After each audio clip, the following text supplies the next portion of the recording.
chapter 11. Now a man named Lazarus was sick. He was from Bethany, the village of Mary and her sister Martha. This Mary, whose brother Lazarus now lay sick, was the same one who poured perfume on the Lord and wiped his feet with her hair. So the sisters sent word to Jesus, "Lord, the one you love is sick." When he heard this, Jesus said, "This sickness will not end in death. No, it is for God's glory, so that God's Son may be glorified through it." Now Jesus loved Martha and her sister and Lazarus.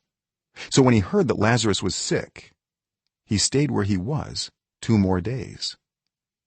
And then he said to his disciples, "Let us go back to Judea." "But Rabbi," they said, "a short while ago the Jews there tried to stone you, and yet you are going back?" Jesus answered, "Are there not 12 hours of daylight? Anyone who walks in the daytime will not stumble, for they see by this world's light. It is when a person walks at night that they stumble, for they have no light." After he had said this, he went on to tell them, "Our friend Lazarus has fallen asleep, but I am going there to wake him up." His disciples replied, "Lord, if he sleeps he will get better." Jesus had been speaking of his death, but his disciples thought he meant natural sleep. So then he told them plainly, "Lazarus is dead, and for your sake I am glad I was not there, so that you may believe. But let us go to him." Then Thomas, also known as Didymus, said to the rest of the disciples, "Let us also go, that we may die with him." On his arrival, Jesus found that Lazarus had already been in the tomb for 4 days. Now Bethany was less than 2 miles from Jerusalem, and many Jews had come to Martha and Mary to comfort them in the loss of their brother. When Martha heard that Jesus was coming, she went out to meet him, but Mary stayed at home. "Lord," Martha said to Jesus, "if you had been here, my brother would not have died. But I know that even now God will give you whatever you ask." Jesus said to her, "Your brother will rise again." Martha answered, "I know he will rise again in the resurrection at the last day." Jesus said to her, "I am the resurrection and the life. The one who believes in me will live even though they die, and whoever lives by believing in me will never die. Do you believe this?" "Yes, Lord," she replied. "I believe that you are the Messiah, the Son of God, who is to come into the world." After she had said this, she went back and called her sister Mary aside. "The teacher is here," she said, "and is asking for you." When Mary heard this, she got up quickly and went to him. Now Jesus had not yet entered the village, but was still at the place where Martha had met him. When the Jews who had been with Mary in the house comforting her noticed how quickly she got up and went out, they followed her, supposing she was going to the tomb to mourn there. When Mary reached the place where Jesus was and saw him, she fell at his feet and said, "Lord, if you had been here, my brother would not have died." When Jesus saw her weeping, and the Jews who had come along with her also weeping, he was deeply moved in spirit and troubled. "Where have you laid him?" he asked. "Come and see, Lord," they replied. Jesus wept. Then the Jews said, "See how he loved him." But some of them said, "Could not he who opened the eyes of the blind man have kept this man from dying?"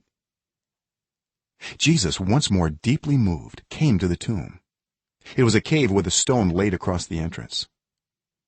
"Take away the stone," he said. "But Lord," said Martha, the sister of the dead man, "by this time there's a bad odor, for he has been there 4 days." Then Jesus said, "Did I not tell you that if you believe you will see the glory of God?" So they took away the stone. Then Jesus looked up and said, "Father, I thank you that you have heard me. I knew that you always hear me, but I said this for the benefit of the people standing here, that they may believe that you sent me." When he had said this, Jesus called in a loud voice, "Lazarus, come out." The dead man came out, his hands and feet wrapped with strips of linen and a cloth around his face. Jesus said to them, "Take off the grave clothes and let him go." Therefore many of the Jews who had come to visit Mary and had seen what Jesus did believed in him. But some of them went to the Pharisees and told them what Jesus had done.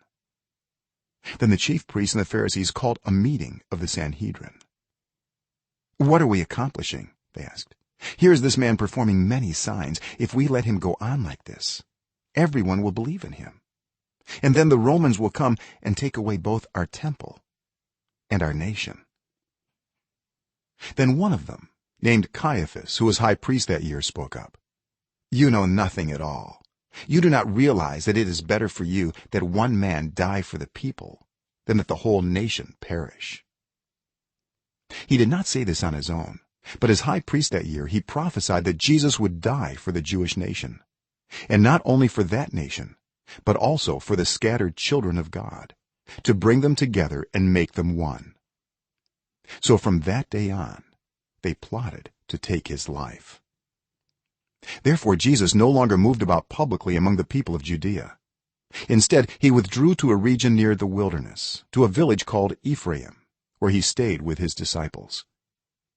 When it was almost time for the Jewish Passover, many went up from the country to Jerusalem for their ceremonial cleansing before the Passover. They kept looking for Jesus, and as they stood in the temple courts they asked one another, "What do you think? Isn't he coming to the festival at all?" But the chief priests and the Pharisees had given orders that anyone who found out where Jesus was should report it, so that they might arrest him.